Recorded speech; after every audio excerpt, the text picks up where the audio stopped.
I'm here this morning to talk to you about these famous digital Hippies. So I want to talk with you about digital Hippies and why digital Hippies matter. But before I think we explore together this question, I think we have to agree upon a common definition together. Who are these digital Hippies?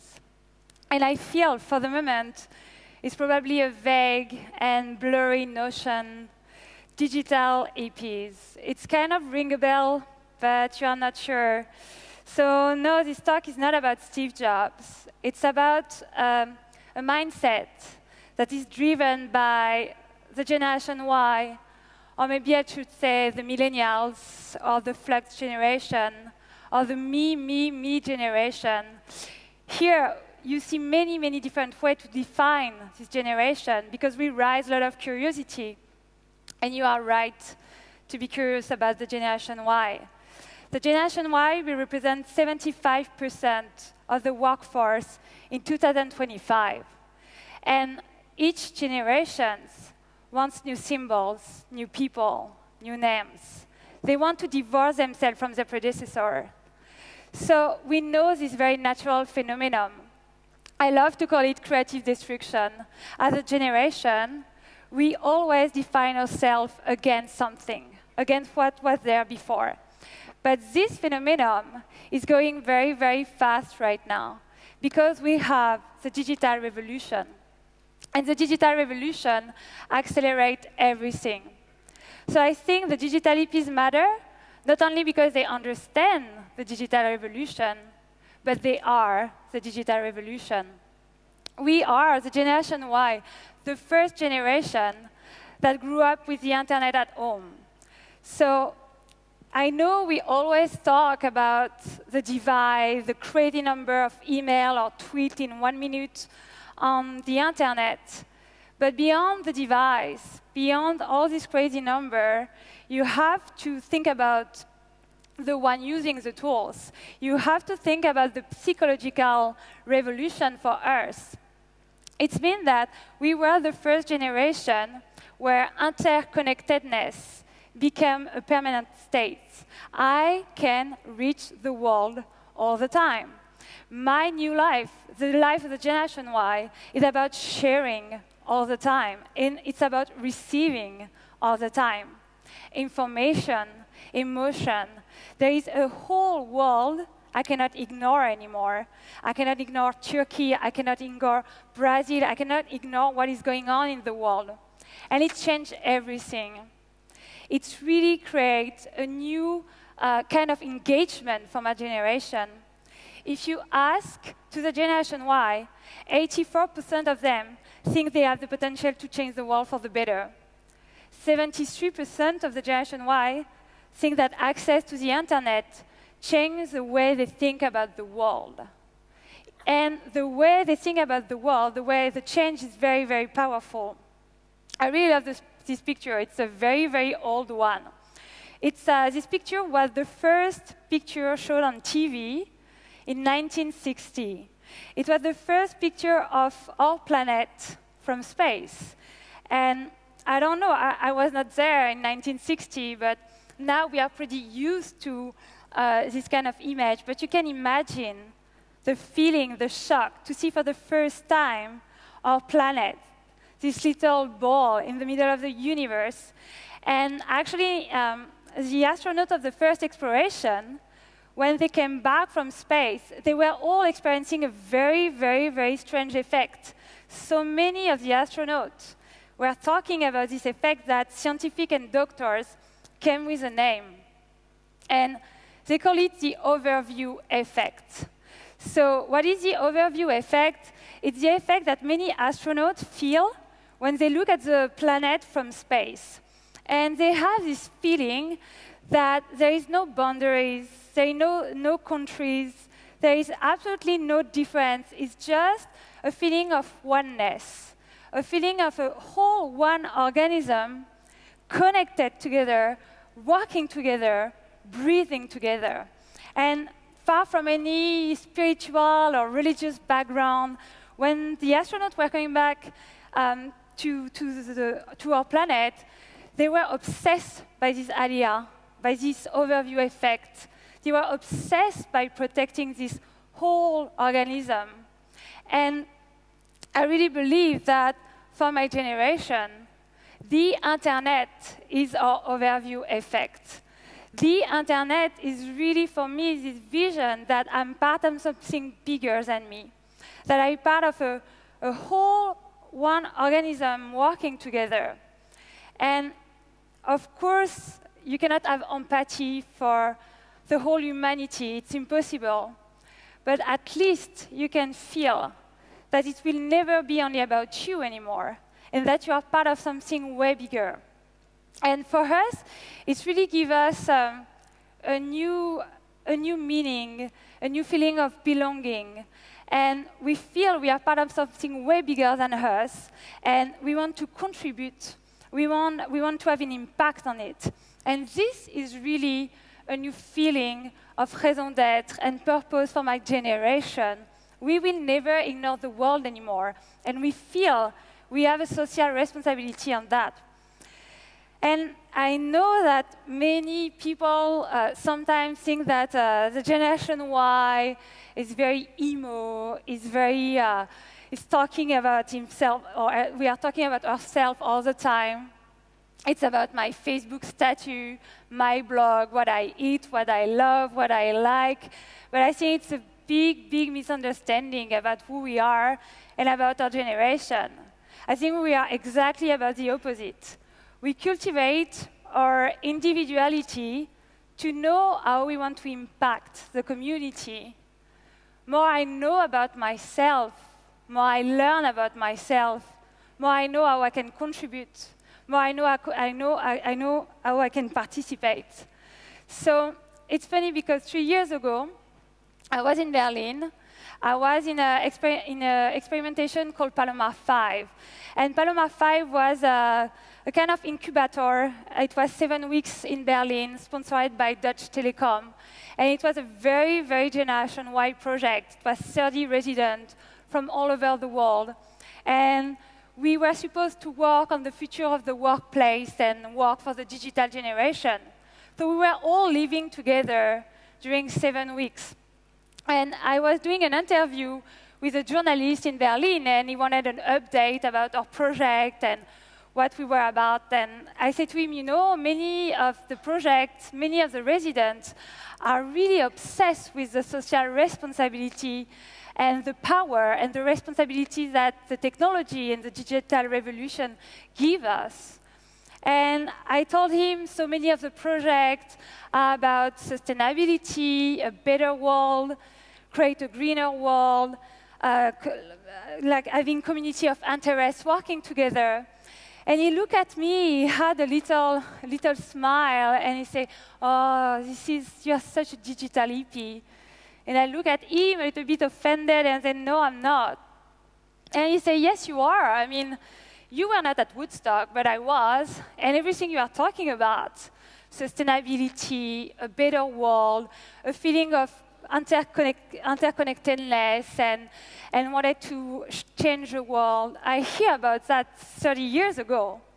And I look at him and I say, yeah, but you didn't have this in your pocket. You didn't have the world in your pocket. So suddenly, I have the means of my dreams. I mean, 30 years ago, if you wanted to create a movement, if you wanted to change something, if you wanted to create a resonance, I feel it could be harder. For me, maybe with 1 click, 2 clicks if I'm unlucky, I can reach people. I can resonate for someone else at the opposite of the world. So maybe the values are the same, but the context is very, very different. And he looked at me and said, yes, so digital hippies. And this conversation was not yesterday. This conversation was 3 years ago. But this expression, digital hippies, really stayed stuck in my mind. Because I think it was right, actually.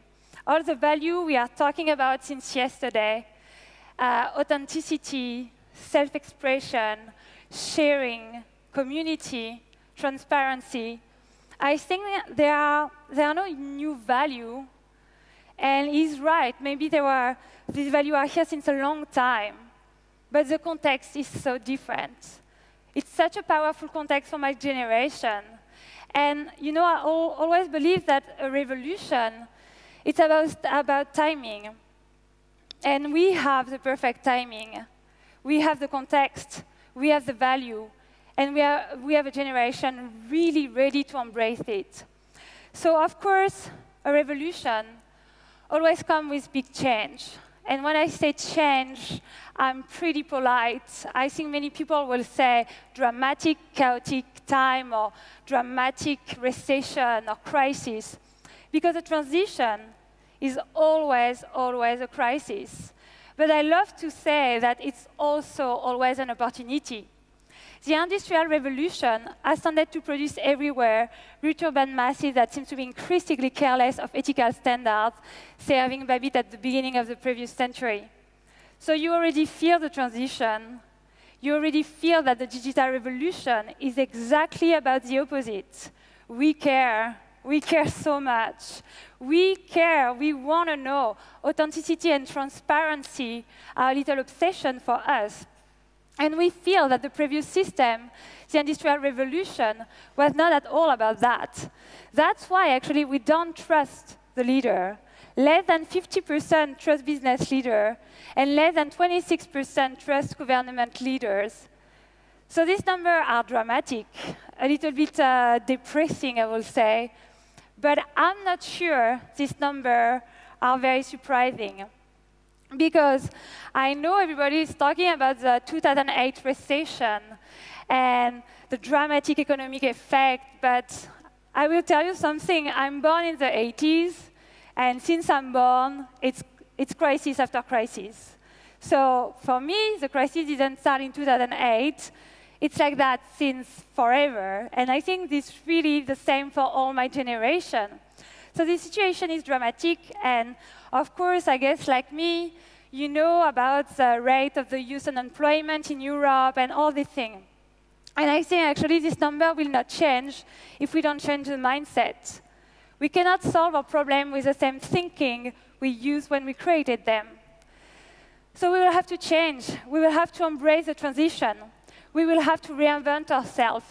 And we know that it's not the strongest of the species that survives, nor the most intelligent, but the one most responsive to change. My generation is pretty responsive to change. We are like the internet, we are fast and resilient, and we are ready to try new solutions. The one that will succeed will not wait, they will act. The one that will succeed in the crisis will not expect anything from the previous mindset. They will find new solutions. The one that will succeed will do it by themselves. And that's why I really believe the do-it-yourself mindset is really related to the digital revolution.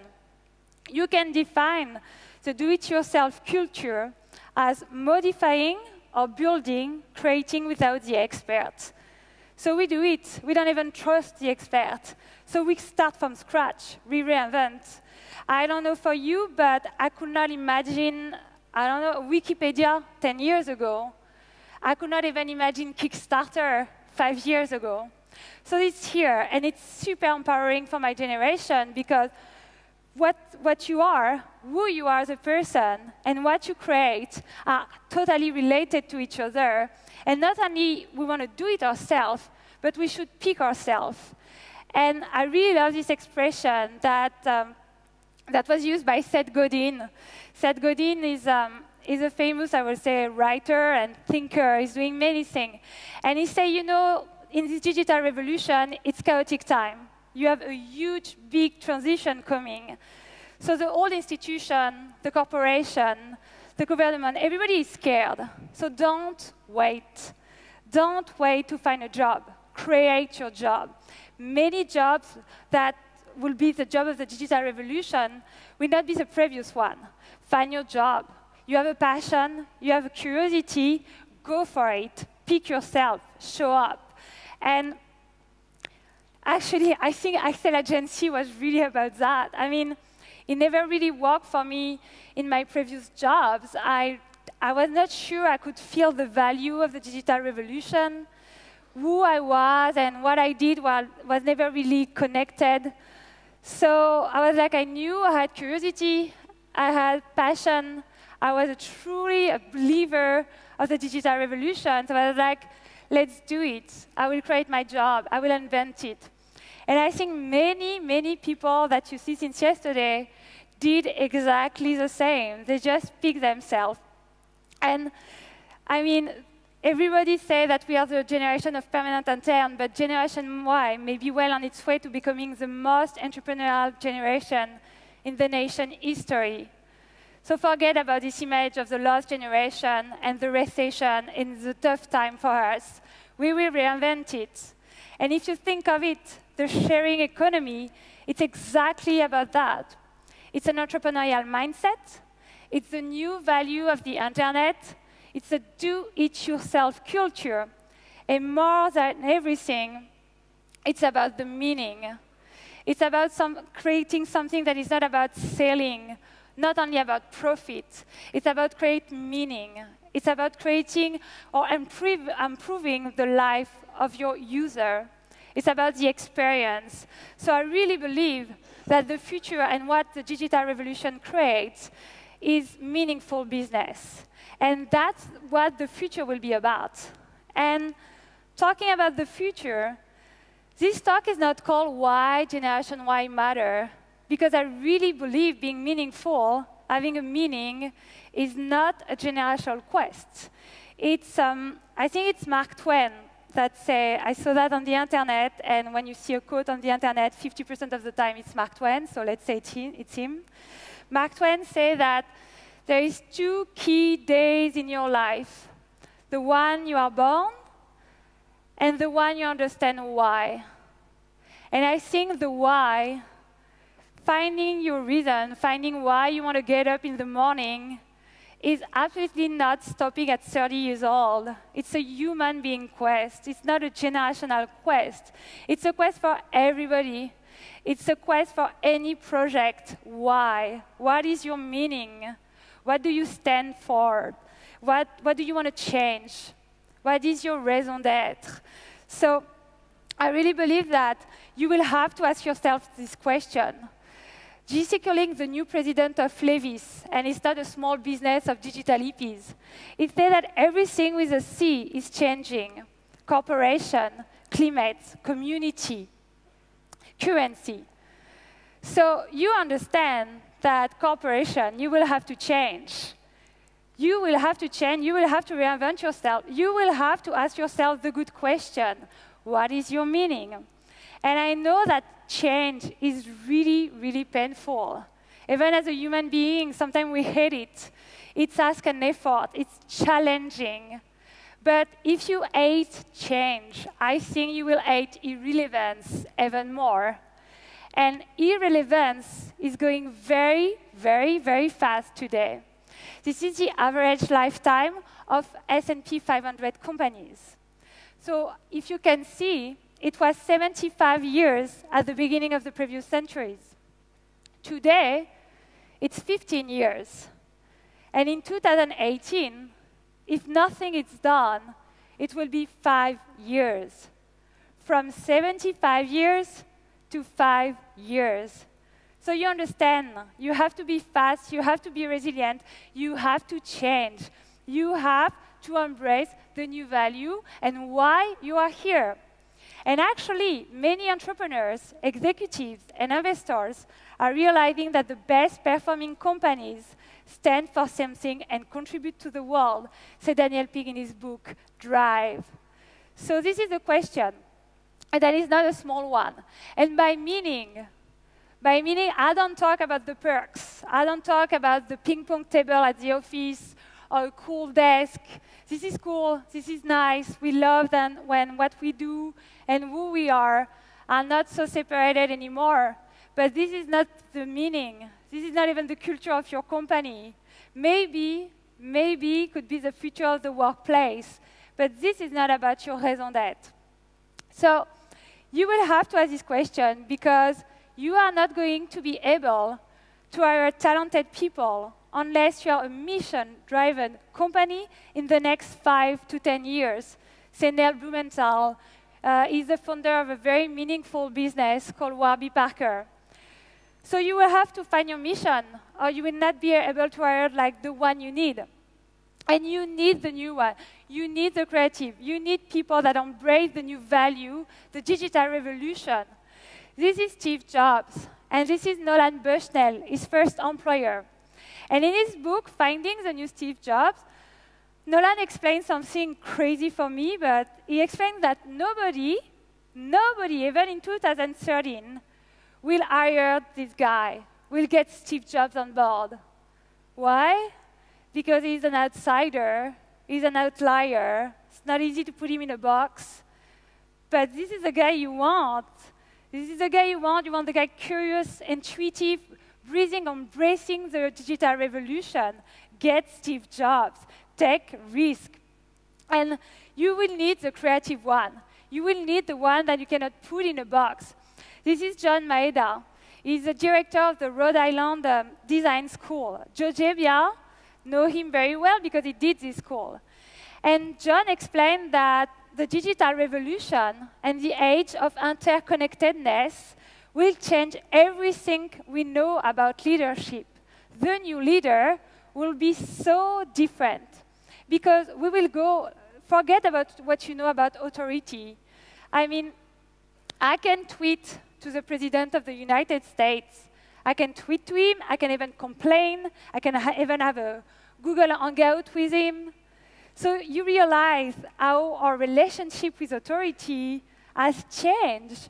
For us, it's not something you can pretend or expect, you have to earn it. We really live in a world of discussion and feedback all the time. So John really believed that in the digital revolution and in the age of interconnectedness, you will go from the authoritative leader to the creative leader. And when he said creative leader, he's very bold. He really explained that the new leader will be like artist, not like businessman. They will be the one that love ambiguity, that love chaos and change, and that don't rely on any manual but follow improvisation. The one that take risk, that experiment, that share and discuss. And you know, in a world where every repetitive task will be soon done by robots and computer, what will be your competitive advantage? Your creativity and the meaning you will get from it. And I know creativity can be a very scary word, but I really believe creativity is based on two things, passion and vision. And a vision is always about meaning. It's about the feeling, this obsession that you can improve other life, that you can create something meaningful for them. That is what the future is about. That is what your future is about, finding your meaning. Welcome to the era of meaning. Thank you.